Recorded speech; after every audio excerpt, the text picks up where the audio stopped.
High বন্ধুরা, আমি তিথিকাতে থেকে তিথি। আমার ছোট্ট পাখিটা বড় হওয়ার সাথে সাথে ওর কিছু খাবারে পরিবর্তন হয়েছে। আগে যেমন গরম জলে ছাতু দুধ গুলে চামচে করে খাইয়ে দিলেই খেয়ে নিত, কিন্তু এখন কি জানি কেন ছাতুটা ঠিক খেতে পছন্দ করছে না। ওকে একদিন বিস্কিট খাওয়ানোর পর থেকে যেন এমন করছে।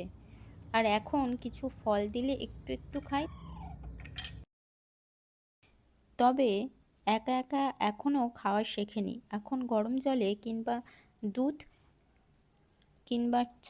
গরম জলে সামান্য ছাতু গুলে সেই জলে বিস্কিট দিয়ে এইভাবে ঠিক গালে দিলেই খেয়ে নেয়।